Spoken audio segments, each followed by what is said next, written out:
우리가 힘써 여호와를 알자라는 제목으로 6번째 호세아 강의를 시작하겠습니다. 지난 주에 5장, 우리가 5장을 보았는데 호세아 5장 1절의 말씀을 한번 볼까요?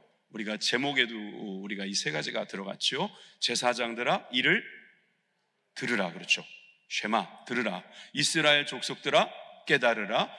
왕족들아 귀를 기울이라. 다 들으라는 이야기예요. 너희에게 심판이 있나니 너희가 미스바에 대하여 올무가 되고, 미스바는 어디라고 그랬어요? 기도한 곳이라고 그랬어요. 에베네셀의 돌을 세운 정말 그 승리의 상징. 그래서 회개하면서 그곳에 돌아와 기도할 때 하나님께서 역사하시는 그런 아름다운 기억이 있는 자리인데, 이게 왜 올무가 될까? 또 3번은 뭡니까? 다볼은 누구가 생각나야 돼요? 드보라가 바락이라는 장군을 앞세워서 보냈더니 이 다볼이라는 산에 가서 싸우지 못해서 드보라를 데리고 가잖아요, 그죠? 그러니까 드보라가 거기서 이제 같이 싸우고 있는데 하나님께서 하늘에 비를 내리시고 또 물이 넘치게 하셔서 거기서 승리를 하게 한 승리의 장소란 말이에요, 거기도. 그런데 뭐라 그랬어요? 그 물이 될 것이다. 방해가 된다는 거예요. 왜 그럴까요? 우리가 너무 과거에 매여 있는 거예요. 그것이 좋든 나쁘든. 나쁜 거야 빨리 없애버리면 되고, 또 지워버리면 되고, 던져버리면 되고, 끊어버리면 되는데, 좋은 것도 방해가 됩니까? 예, 됩니다. 내가 옛날에 어떻게 했는데, 내가 이렇게 열심히 했는데 왜 요즘 사람들은 그렇게 못하지? 왜 나는 그렇게 못하지? 왜 우리는 그렇게 못하지? 이게 아니고, 여러분, 과거는 과거고 하나님께 드린 것은 드린 거예요. 드렸는데 그거 본전 생각하고 그러면 어떻게 돼요? 그건 내 거라는 거예요. 아직도 내 지분을 잡고 생각하는 거예요. 솔직히 말하면요, 하나님 나라의 지분은 하나도 없어요. 우리 하나님 나라, 하나님이 창조하신 것이고, 그것의 지분을 주장하는 순간부터 우리는 어떤 문제가 생기냐면, 하나님과 뭔가 자꾸 닮아가려는 게 아니라 하나님의 것을 자꾸 내 것처럼 생각하는 거예요. 에덴 동산에서 쫓겨날 짓인 거죠.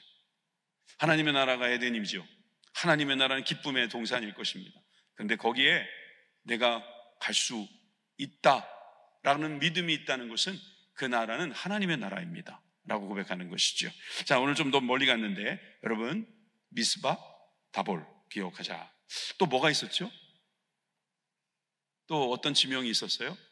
네, 이따 봅시다. 네, 이따 볼 거니까 잘 한번 생각해 보시고. 참, 여러분들 일주일 만에 잊어버리시는 거 보면 정말 저는 너무너무 감사해요. 이렇게 솔직히 이렇게 열심히 설교 준비할 필요가 있나 싶을 때가 있어요. 그냥 매주마다 조금씩만 바꿔도 될 것 같은 느낌이 들어요. 근데 여러분 괜찮아요. 또 저는 여러분들의 그 기억이 안 나는 것을 기억나게 만들려고 세워진 사람이니까 또 제가 할 일이 생겼네요. 자, 15절 봅니다. 15절. 그들이 그 죄를 뉘우치고 뭐예요? 내 얼굴을 구하기까지. 여기서 주님의 얼굴, 브니엘. 그러니까 우리가 주님의 얼굴을 구하는 가운데서 내가 내 곳으로 돌아가리라, 그죠? 돌아가신다는. 그러니까 주님께서 돌아오시겠다는 거예요. 어떨 때? 우리가 주님의 얼굴을 구하면. 근데 그 전에 뭐를 해야 돼요? 죄를 뉘우쳐야 돼요. 할렐루야. 죄를 뉘우치고 주님의 얼굴을 구하면 주님께서 그 얼굴로 우리를 비추시고 우리에게 오셔서 우리에게 은혜를 내려주실 줄 믿습니다. 하나님의 얼굴을 의식하는 사람이 되었으면 좋겠어요. 하나님의 얼굴에는 하나님의 눈이 있어요. 하나님의 입이 있어요. 하나님의 귀가 있어요. 하나님이 우리를 보고 계시고 듣고 계시고 우리에게 말씀하고 계시는 거예요. 그 하나님의 얼굴을 구하시기를 주님의 이름으로 축원합니다. 하나님께서 주신 이런 동전이나 지폐 같은 것만 원하지 마시고, 예? 또 수명의 연장, 행복의 이런 웃음소리 이런 것만 원하지 마시고, 그것도 주님 주셔요. 그런데 그것을 주시기 전에 주님께서 죄를 뉘우치고 주님의 얼굴을 구하라 말씀하시면 우리가 아멘 할 수 있기를 바랍니다. 그들이 고난 받을 때에 나를 간절히 구하라. 아멘. 여러분, 구하는 것이 사는 것입니다. 아멘. 자, 그래서 오늘 이제 6장으로 넘어옵니다. 자, 호세아에 있어서 가장 어떻게 보면 유명한 장이 어디냐 그러면 저는 6장이라고 생각해요. 1장부터 3장 이야기는 호세아와 고멜 이야기이기 때문에 유명하지만 그 이후로는 사실 그것을 설명하고 하나하나 우리들에게 그 내용들을 깨닫게 하시는데, 그 중에서 가장 중심이 되는 장이 전 6장이라고 생각합니다. 호세아를 많은 이제 목회자들이 설교할 때 6장을 가지고 많이 설교를 하는 것만 봐도 알 수 있습니다. 그 중에서도 유명한 장이 이제 절이 몇 절이냐면 6절입니다. 호세아 6장 6절 다 같이 읽어봅시다. 시작. 나는 인애를 원하고 제사를 원하지 아니하며 번제보다 하나님 아는 것을 원하노라. 아멘. 하나님 원하십니다. 두 가지를 원하시네요. 첫째, 뭐를 원하세요? 인애를 원하세요. 좀 더 보여주세요. 아까 그 페이지, 조금 전에도 그 페이지. 예, 좋습니다. 인애를 원하세요. 첫 번째, 인애를 원하시고, 또 두 번째, 하나님을 아는 것을 원하노라. 하나님을 아는 것과 인애를 원하신다. 오늘 두 가지 정도 생각하면 되겠죠? 하나님 아는 것. 그래서 아까 첫 번째로 보니까 회개하면 회복하시는 하나님이라는 것을 알길 원하십니다. 하나님을 아는 것, 하나님을 아는 지식이 없어서 그 백성이 망한다는 말씀도 우리 기억해야죠. 그런데 여러분, 회개하면 회복시켜 주신다. 따라해 보세요. 회개하면 회복된다. 다시 한번, 회개하면 회복된다. 여러분, 이것은 매우 중요합니다. 왜 그러냐면 우리는 죄인이기 때문입니다.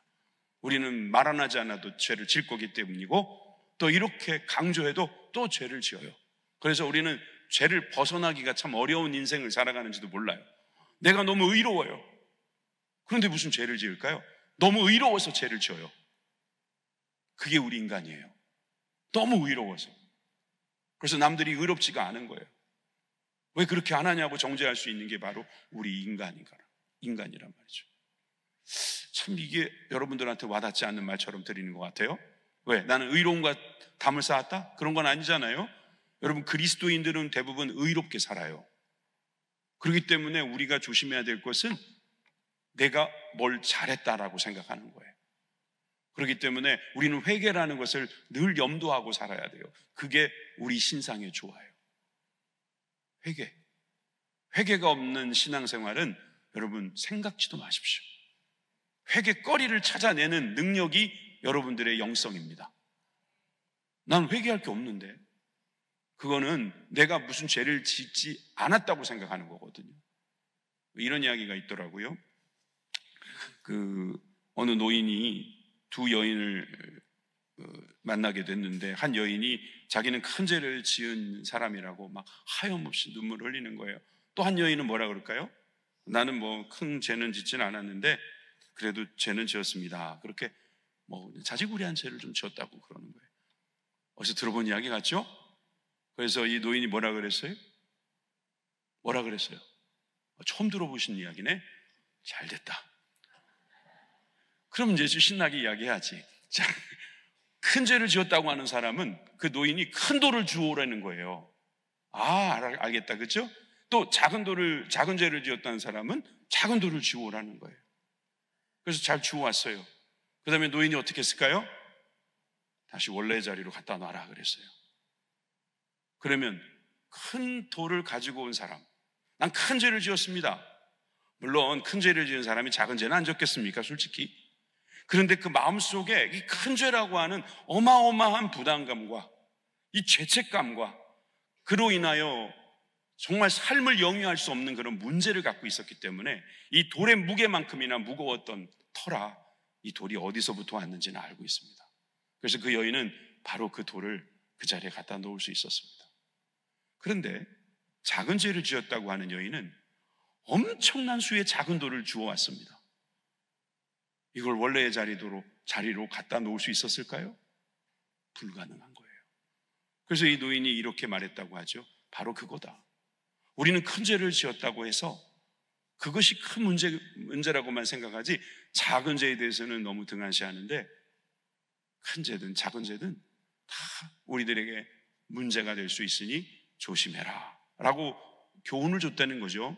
여러분, 이것은 사실 어떻게 보면 당연한 이야기인데 우리가 잘 놓치는 이야기예요. 그래서 저는 우리가 회개를 할 수 있다는 것, 이것이 얼마나 중요한 복인가, 우리들에게 주신 하나님을 아는 지식 중에 얼마나 중요한 지식인가. 어떤 분은 내가 가서 용서를 구하면 절대로 용서 안 해주실 분이라고 생각하는 사람들이 있어요. 저분은 한번 탁 돌아서면 끝이야. 이런 분이 만약에 있다고 합시다. 그분에 대해서 잘 알고 있는 거죠. 그죠? 그분이 어떤 분인지를 알고 있는 거죠. 그러니까 웬만해서는 잘못하려고 하지 않죠. 그죠? 그런데 이분은 회개하면 용서해 주신다고 생각해요. 잘 용서해 주고 너무 잘해 준다고 생각해요. 그러면 어떻게 돼요? 사람이 참 간사해서 그냥 막 해요. 쉽게 용서받을 것 같으니까. 아까 큰 돌, 작은 돌 이야기를 한번 연결해서 붙여볼까요? 여러분, 우리는 그렇게 생각하는 거예요. 하나님은 용서를 절대로 안 해주시는 분이라는 생각, 그건 틀린 생각이에요. 그런데 하나님은 작은 죄도 큰 죄도 다 기억하시고 그 죄에 대하여 용서해 주실 분이다라는 것을 우리는 알아야 되는 거예요. 그런데 그 용서는 회개가 있을 때 가능하다는 거죠. 여러분, 이 회개가 얼마나 어려운 일인지 아십니까? 기억이 나야 돼요. 그리고 그냥 후회만 해서는 안 돼요. 그건 후회라고 그래요. 후회. 회개가 아니에요. 회개는 돌이키는 것까지 말하는 거죠. 회개할 수 있는 걸 말하는 거예요. 그래서 오늘 본문에 보면은요, 돌이켜라, 돌아가라, 돌아와라 라고 말씀하시고 있습니다. 자, 1절과 2절 같이 한번 읽겠습니다. 시작. 오라, 우리가 여호와께로 돌아가자. 여호와께서 우리를 찢으셨으나 도로 우리를 치셨으나 싸매어 주실 것입니다. 여기까지 잠깐 볼까요? 돌아가자, 이건 회개예요. 찢으셨는데 낫게 하시고 치셨으나 싸매어 주신 거, 이건 뭐예요? 회복이에요. 회개하라, 그러면 회복된다 이 말이에요. 주님께서 우리를 찢으셨대요. 어떻게 그러실 수가 있나? 우리가 잘못된 일을 할 때 그 잘못된 일로 일어난 모든 결과는 하나님의 법에 의한 것일 겁니다. 그럼 하나님이 만드신 법에 의해서 상처를 받았으니 하나님께서 내가 쳤다라고 말씀하실 수도 있는 거죠. 찢으셨으나 싸매어 주실 것이다. 그리고 이틀 후에 우리를 살리시며 셋째 날에 우리를 일으키시리니 우리가 그 앞에서 살리라. 예수님께서 사흘 만에 부활하셨다는 예언이 바로 이 말씀이죠. 요나에서도 찾을 수 있겠지만 어찌 보면 이틀, 셋째 날 이런 말은요, 사실 더 여기에 가깝습니다. 주님께서 우리를 치시고 우리를 아프게 하셨지만 그 다음에 우리를 그것을 통해서 깨닫게 하시고, 아까 우리가 읽었잖아요. 고난을 통해서 주님께 구하고 회개하는 거죠. 용서해달라고 구하는 거예요. 그렇게 되면 하나님께서 우리를 싸매어 주시고 고쳐주신다는 거, 여러분 이걸 절대로 잊지 마시기를 바랍니다. 우리 하나님은 그냥 내버려 두지 않으세요. 우리가 회개하면 반드시 용서해 주세요. 와닿지 않으니까 아주 굉장히 센 걸로 하나 예화 들게요. 여러분들이 전 재산을 잃었다 할지라도 절대로 낙심하지 마세요. 만약에 여러분들이 누구 실수로 여러분들이 무슨 큰 문제를 일으켰다 해도 여러분 그것 때문에 여러분 포기하지 마세요. 여러분들 인생을 포기하지 마세요. 하나님께 회개하시기 바랍니다. 사전교육이에요. 이건 사전교육 잘 받으셔야 됩니다. 그때 그 자리에 제가 없을 수가 있기 때문에 잘 알아두셔야 돼요. 어떤 사람은 그 재산을 잃었다고 높은 데서 뛰어내리는 분도 있고, 자기가 원하는 거 실패했다고 막 그러고, 또 자기는 안 죽지만 또 남을 죽이는 사람도 있고. 그러면 안 돼요. 회개하십시오. 그러면 주님 회복시켜 주십니다. 이것이 하나님을 아는 지식입니다. 하나님을 아는 지식 중에 이게 얼마나 중요한 거면 오늘 이 밤 여러분들에게 가르쳐 주시겠습니까? 그리고 3절에서 뭐라고 말씀하셔요? 그러므로 돌아가자. 그런데 그러므로 우리가 여호와를 알자. 힘써 여호와를 알자. 여러분, 돌아가고 회개해서 주님께서 회복시켜 주는 것을 우리가 알자는 거예요. 어떻게 알자고요? 힘써 알자는 거예요. 하나님께서 성경에 보면 힘써 알아야 되는 거, 힘써 하라는 게 많죠. 모이게 힘써라, 힘써 구하며. 여러분, 우리가 주님께서 힘쓰라고 하는 내용이 있어요. 우리가 힘을 잘 안 써요. 관성대로 그냥 하는 거예요. 힘을 안 쓴다니까요. 모이는 것도 보세요. 시간이 있으면 나오고 시간 없으면 안 나와요. 그건 힘쓰는 게 아니에요. 시간이 없어도 나오는 게 힘쓰는 거예요. 기도도 마찬가지예요. 내가 하고 싶을 때 하고, 여러분 하고 싶을 때 하는 거는요, 안 믿는 사람들 할 줄 알아요. 어려울 때 하고, 어려울 때는요, 예수 안 믿는 사람이 더 잘해요. 더 잘해요, 어떻게 보면. 여러분, 그런데 우리가 하나님 앞에 나아가서 알고 있다라고 한다는 것은, 알 수 있다는 것은 힘써서 알아야 된다는 거예요. 이 힘써 안다는 것이 얼마나 중요한가. 자, 3절에 이어서 보면 이렇게 돼 있어요. 그의 나타나심은 새벽빛같이 어김없나니 비와 같이 땅을 적시는 늦은 비와 같이 우리에게 임하시느니라. 여기에 빛과 비를 한번 생각해 보세요. 우리나라 말은 참 재밌어요. 비로 시작하는데 받침이 있는 빛, 또 받침이 없는 비. 뭐라고요? 빛과 비. 빛과 비를 생각하라고. 하나님은 빛과 같다. 어둠을 비추는 빛, 방향을 안내하는 빛, 빛이에요. 또 비는 뭐예요? 우리를 살리는 비. 자, 이 비에 대해서는 성경에 여러 번 나오죠. 여러분들이 참 좋아하는 이른 비, 늦은 비 아시죠? 그죠? 여러분 참 좋아하잖아요. 그런데 이 빛과 비에 대해서 생각할 때 이 말씀이 무엇과 연결되어 있는 것부터 먼저 아셔야 돼요. 지식이에요, 지식. 4장에 보면 4장 6절에 내 백성이 지식이 없으므로 망하는도다. 내가 지식을 버렸으니 나도 너를 버려 내 제사장이 되지 못하게 할 것이요 내가 하나님의 율법을 잊었으니 나도 내 자녀들을 잊어버리리라. 이게 기억나시죠? 하나님에 대한 지식, 즉 하나님의 율법, 이것을 버린 거예요. 하나님이 어떤 분이신지를 버린 겁니다. 나는 알아요. 내가 뭘 좋아하고 내가 뭘 해야 된다는 것까지 알아요. 그리고 심지어 내가 뭘 해야 하나님을 기쁘시게 하는지도 알아요. 그런데 진짜 모르는 게 뭐냐면 하나님에 대한 지식이 없어요. 하나님을 기쁘시게 하는 것이 무엇이냐라고 물어본다면 오늘 이 말씀대로 하나님께서 무엇을 원하시는지 알아야 되겠죠. 내가 원하는 것으로 하나님을 기쁘시게 했다 생각하는 게 아니고 하나님께서 원하시는 게 뭐냐? 지식, 하나님의 율법. 마가복음 5장 7절에 보니까 마귀도 하나님을 압니다. 예수님을 알아요. 마귀도 주님을 알아요. 마가복음 5장 7절 말씀 보시겠어요? 큰 소리로 꾸짖어 부르짖어 이르되 지극히 높으신 하나님의 아들 예수여. 이거 누가 하는 말이에요? 마귀가 하는 소리예요. 나와 당신이 무슨 상관이 있나이까? 원하건대 하나님 앞에 경배하고 나를 괴롭히지 마옵소서. 귀신같이 알아요. 귀신이니까. 이 마귀가 마귀같이 알아요. 그냥 하나님이 그 아들 예수를 보냈다는 것을 어떻게 알고 예수님께 쫓아와서 하나님의 아들 예수여, 날 여기에 있게 해달라고, 괴롭히지 말아달라고 그 귀신 안에 들어가 있으면서 쫓겨나지 않기 위해서 그렇게 부탁을 하고 있잖아요. 요한복음 8장 55절에 보세요. 너희는 그를 알지 못하되 나는 아노니 만일 내가 알지 못한다 하면 나도 너희같이 거짓말쟁이가 되리라. 나는 그를 알고 또 그의 말씀을 지키노라. 누구의 말씀일까요? 예수님의 말씀. 예수님은 하나님을 아세요.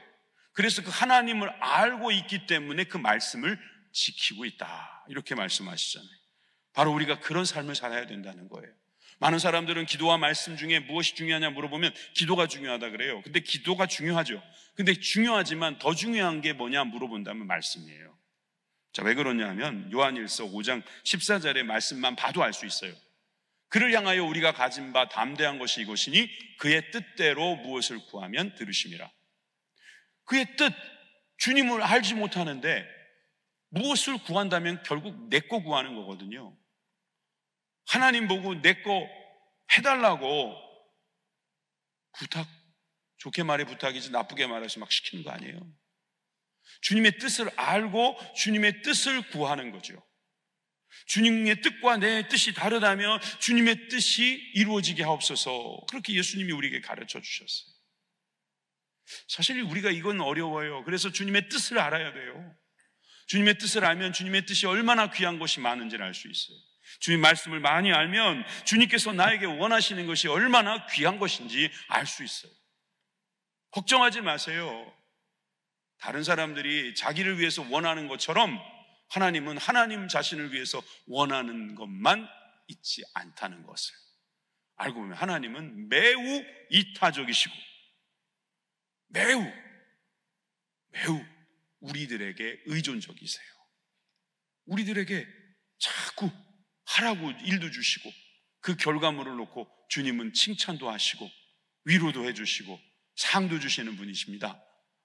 우리와 상관없이 주님 맘대로 운행하시거나 일을 하지 않으세요.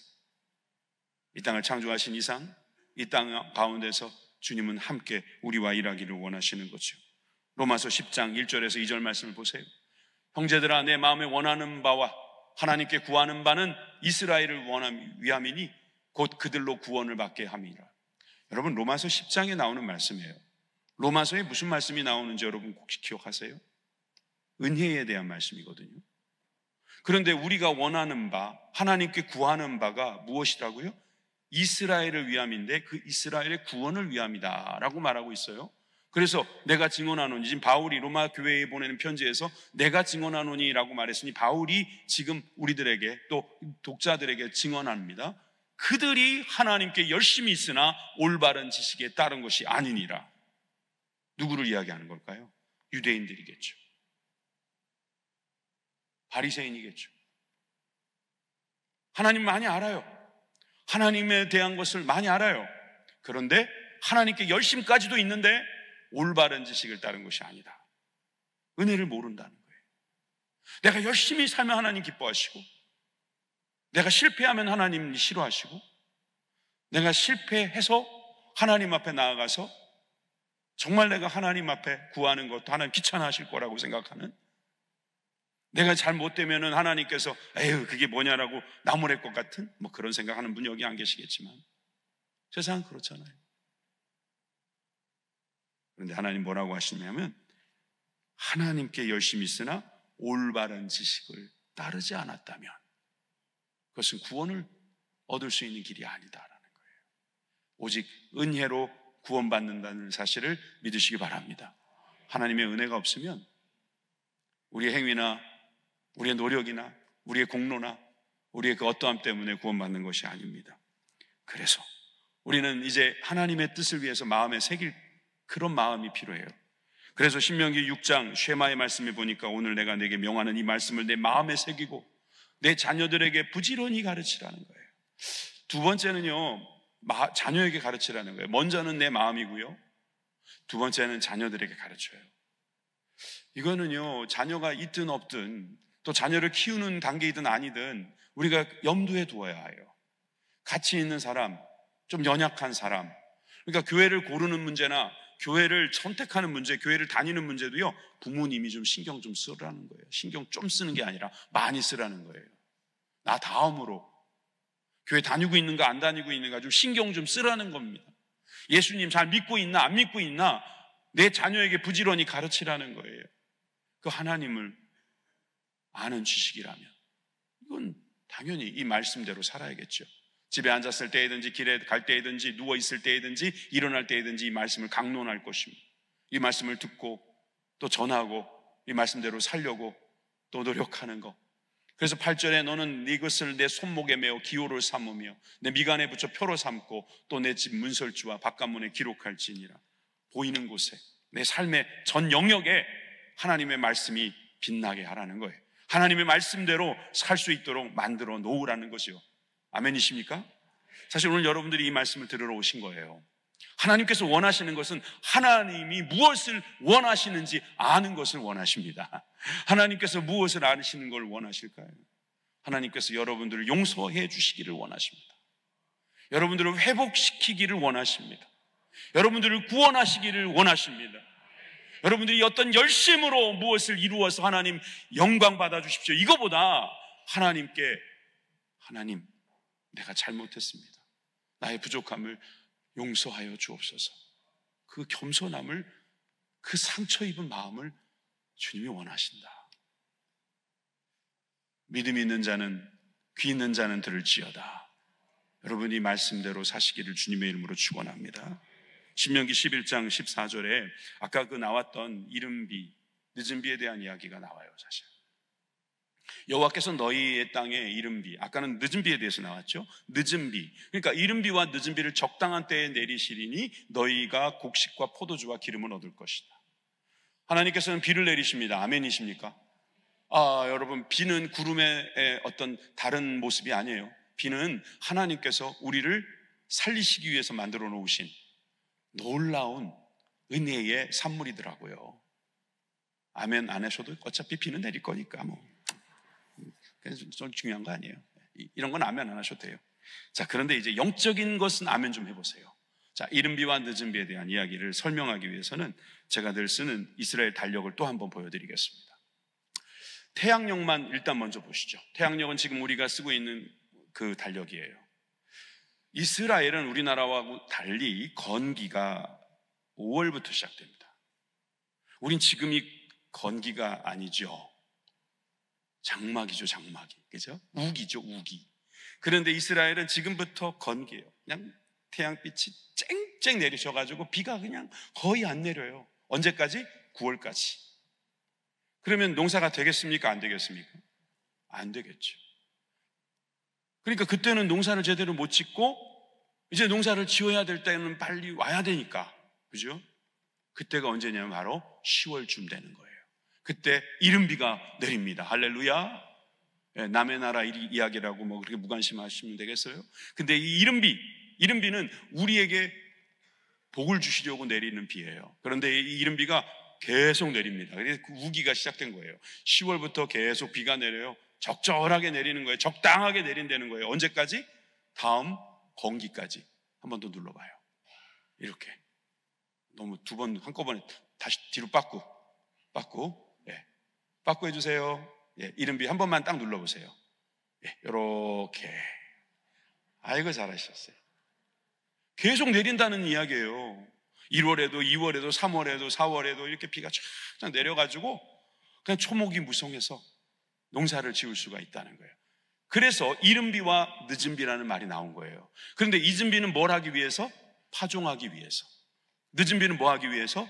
수확하기 위해서. 마지막에 막 열매가 막 알을 베길 때 그때 비가 막 오는 거예요. 조금씩이라도 와줘서 거기에 열매가 아주 알곡이 되도록 만들어준다. 그게 늦은 비인 거죠. 자, 이거를 농경의 어떤 절기로 놓고 보면 이 종교력과 민간력 가운데 농경에 이어지는 이야기는 초실절이라는 게 있거든요. 이 초실절이라는 게 바로 일산월에 있어요. 그리고 여러분, 맥추절이라는 게 오순절이잖아요. 오순절에 성령이 임하셨죠. 성령이 언제 임하신 거예요? 자, 초실절과 맥추절 그 사이 오순절에 임하셨다. 이때는 무슨 비? 무슨 비? 늦은 비. 늦은 비. 그래서 늦은 비는 뭐예요? 성령님을 상징하는 거예요. 이른 비는 우리에게 생명을 주시려고 뭔가 시작하시는 이른 비. 그러니까 이른 비와 늦은 비를 통해서 우리를 기쁘게 하시는 분이시다. 하나님을 아는 지식이 있기를 주님의 이름으로 축원합니다. 성령님은 늦은 비와 같이 우리에게 열매를 맺도록 도와주시는, 성령의 열매를 맺도록 도와주시는 주님의 은혜의 비인 줄 믿으시면 아멘 합시다. 요엘 2장 23절에 시온의 자녀들아 너희는 너희 하나님 여호와로 말미암아 기뻐하며 즐거워할지어다. 여러분, 요엘 2장 23절 말씀 한번 보실래요? 보여주세요. 같이 봅시다. 자, 같이 읽겠습니다. 시작. 시온의 자녀들아 너희는 너희 하나님 여호와로 말미암아 기뻐하며 즐거워할지어다. 그가 너희를 위하여 비를 내리시되 이른 비를 너희에게 적당하게 주시리니 이른 비와 늦은 비가 예정과 같을 것이다. 할렐루야. 할렐루야. 여러분, 비가 말이에요, 이른 비와 늦은 비가 적당하게 내릴 수 있도록 주님께서 회복시켜 주시겠다는 거예요. 죄를 지어서 그걸 다 거두셨다가 다시 내려주시겠다는 거예요. 은혜의 비추, 은혜입니다. 전 비는 은혜라고 생각해요. 악인에게도 의인에게도 내려주시는 거예요. 근데 악인은 그 비를 다르게 쓰죠. 자기 유익을 위해서 쓰고, 의인은 그것을 하나님을 위해 쓰는, 그래서 하나님이 주시는 그 은혜 가운데 사는 그런 축복이 있습니다. 자, 우리는 지금 우리가 힘써 여호와를 알자, 주님을 알자, 주님이 원하시는 것은 주님을 아는 것이다 라고 했어요. 근데 먼저 뭘 원하신다고 했어요? 인애를 원하신다고 했죠. 기억하세요? 인애를 원하신다고 했어요. 그래서 두 번째, 인애를 원하시는 하나님을 우리가 한번 힘써 알기 원합니다. 오늘 본문의 4절에서 6절을 제가 읽어볼게요. 에브라임아 내가 내게 어떻게 하랴? 유다야 내가 내게 어떻게 하랴? 물어보시는 거예요. 내가 너한테 어떻게 해주랴? 너희가 도대체 나한테 뭘 원하느냐? 이렇게 물어보시는 거예요. 너희의 인애가 아침 구름이나 쉬 없어지는 이슬 같도다. 그 인애가 있는 것 같은데 돌아서서 보면 또 없어져 버리는 거예요. 분명히 인애가 보였는데 어느 날 보면 하나도 없는 거예요. 우리들의 인애가 그렇다는 거죠. 그러므로 내가 선지자들로 그들을 치고 나의 입의 말로 그들을 죽였노니, 그러니까 말씀으로 계속 가르쳐 주시고 그 말씀으로 심판까지 내리시고 계시는데, 내 심판은 빛처럼 나오느니라. 나는 인애를 원하고 제사를 원하지 아니하며 번제보다 하나님을 아는 것을 원하노라. 아멘. 여기에서 인애라는 게 뭡니까? 인애. 저 두 번에 나오는 저 인애가 히브리어로 뭐라고요? 누가 말씀하셨는데 헤세드라고 하죠. 헤세드. 헤세드는 여러 가지 뜻이 있어요. 자비, 충성, 성실, 선함, 연민. 사랑도 헤세드 하나라고 할 수 있어요.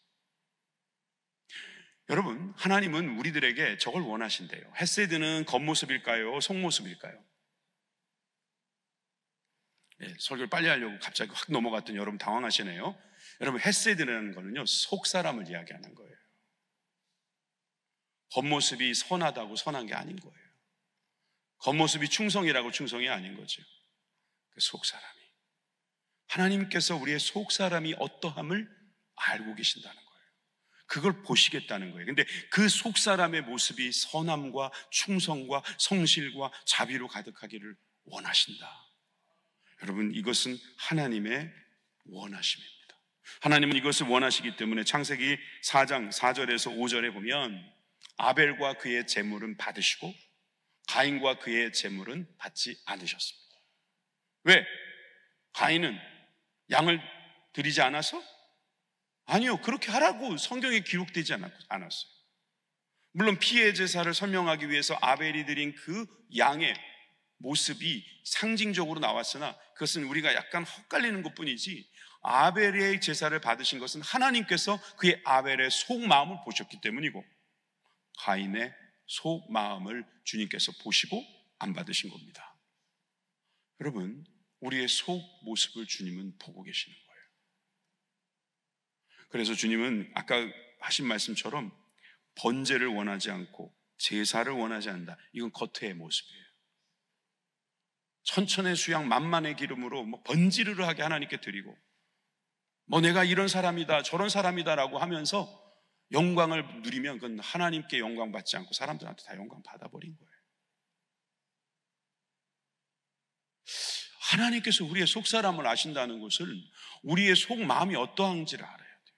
정말 하나님, 내가 이렇게 했는데 나 하나님만 보고 할래요.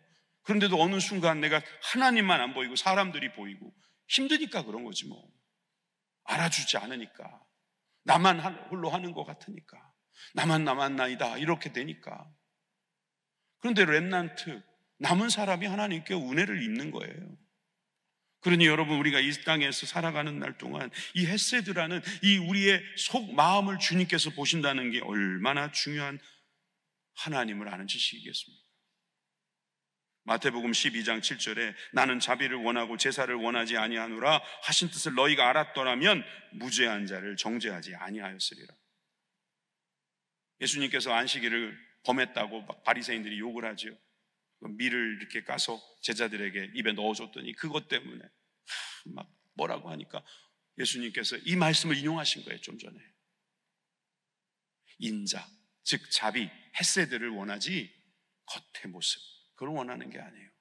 안식일에는 사람을 살리고 하나님께서 기뻐하시는 일을 하는 것이다 라고 예수님께서 가르쳐 주시는 거죠. 헤세드가 주님께서 원하시는 것이다. 호세아 4장 1절에도 보니까 이스라엘 자손들아 하나님의 말씀을 들으라. 여호와께서 이 땅 주민과 논쟁하시니 이 땅에는 진실도 없고 인애도 없고 하나님을 아는 지식도 없고. 여기 인애가 들어가 있어요. 호세아 12장 7절에도 보니까 그는 상인이라 손에 거짓 저울을 가지고 속이기를 좋아하도다. 이것은 헤세드가 없는 상태를 말하는 거죠. 성실이 없어요. 정직이 없어요. 선함이 없어요. 이것은 헤세드가 없는 상태. 주님께서 심판하시겠다는 내용이 되는 거죠. 그러므로 여러분, 호세아 6장 4절에서 6절 말씀 다시 보여드리면, 우리는요, 우리의 인애라는 게 그냥 아침 구름이나 쉬 없어지는 이슬같이 있는 듯 한데 갑자기 보면 없어지고, 손에 잡히는 것 같은데 어느 순간 다 떠내려가 버리는 물처럼, 모래처럼 돼버린다면, 여러분, 하나님께서 인애를 원하고 제사를 원하지 않는다는 이 말씀을 우리는 꼭 기억해야 될 줄 믿습니다. 하나님, 불쌍히 여겨주십시오. 저는 이런 사람입니다 라고 우리는 고백하는 수밖에 없죠. 호세아 6장 7절에서 9절 말씀에도 보니까 아담처럼 언약을 어기고 거기에서 나를 반역하였다. 길라앗은 낭을 행하는 자의 고울이라. 그 핏자국으로 가득 찼도다. 강도떼가 사람을 기다린 것 같이 제사장의 무리가 세겜길에서 살인하니 그들의 사악을 행하였느니라. 당시의 이스라엘의 모습이에요. 아담처럼 하나님과 맺은 언약을 어기는 이스라엘의 모습을 이야기해요. 근데 보니까 여기 길르앗하고 이 세겜이라는 게 나오죠. 또 이런 게 걸리면은 또 우리는 갑자기 좀 모르는 것 그냥 넘어가는 것 같잖아요. 넘어가지 맙시다. 어차피 수협에 오셨는데 이 정도는 알고 가시면 좋겠죠. 자, 길르앗과 세겜이 어디 있는지 보여드리죠. 길르앗은 저 요단강을 중심으로 사회와 저 위에 있는 갈릴리 사이에 있는 게 그 뭐예요? 요단강인데, 요단강 어느 쪽? 동쪽 길르앗이라는 곳이 있어요. 자, 근데 그 길르앗이라고 하는 단어는요, 이 길르앗 라못일 가능성도 있어요. 길르앗 땅일 수도 있고요. 근데 길르앗 라못이 뭐냐 하면 그 길르앗이라는 지역의 도피성이에요. 도피성. 한 번 더 눌러봐요. 세겜이라는 곳이 있어요. 이 세겜은 뭐예요? 저 에브라임에 있는 도피성이라는 거예요. 또 한 번 눌러봐요. 보세요. 길르앗에 있는 사람이 죄를 짓고 너무 억울해서 거기서 맞아 죽기가 두려우니, 아니 맞아준 거 억울하잖아요. 내가 실수로 한 건데 그럼 어떻게 해야 돼요? 빨리 길르앗 라못으로 도망을 가는 거예요. 어디서나 오기 좋도록 중앙에 있어요.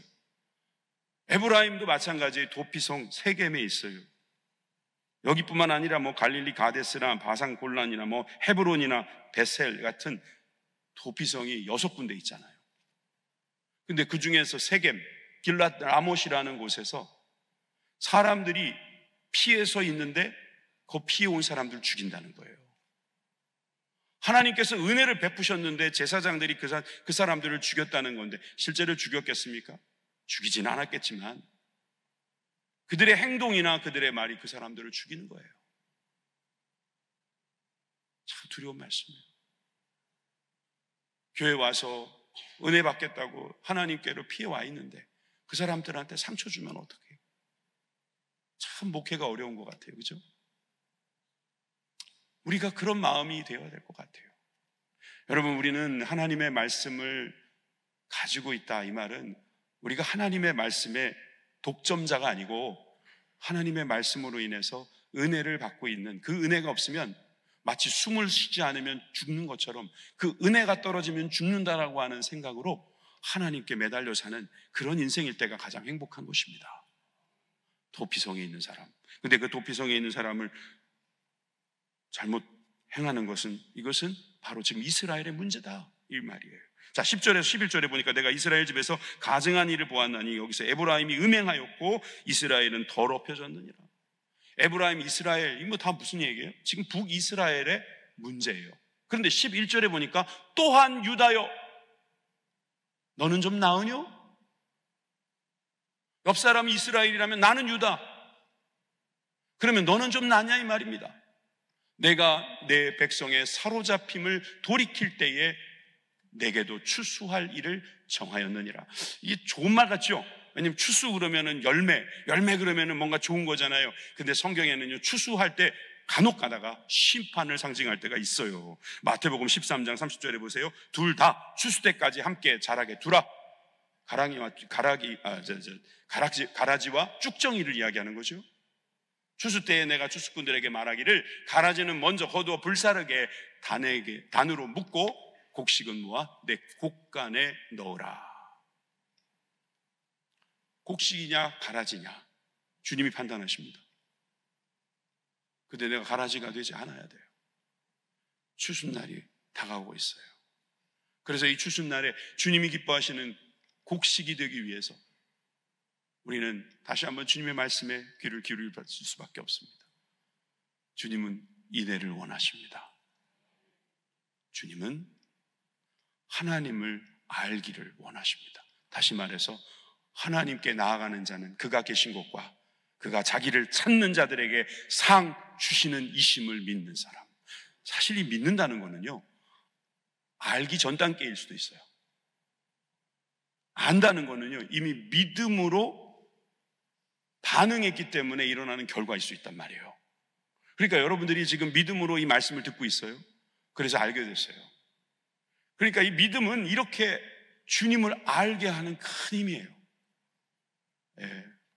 자주 제가 그런 말 하잖아요. 여러분들이 우리 집에 오고 싶으면 제가 약도를 보내드린다니까요. 그 약도를 여러분들이 믿으셔야지 오는 거예요. 이거 나 골탕 먹이려고 이상하게 만든 거야. 안 믿으시면 그 약도를 무시해버리면 우리 집에 못 와요. 믿으셔야 돼요.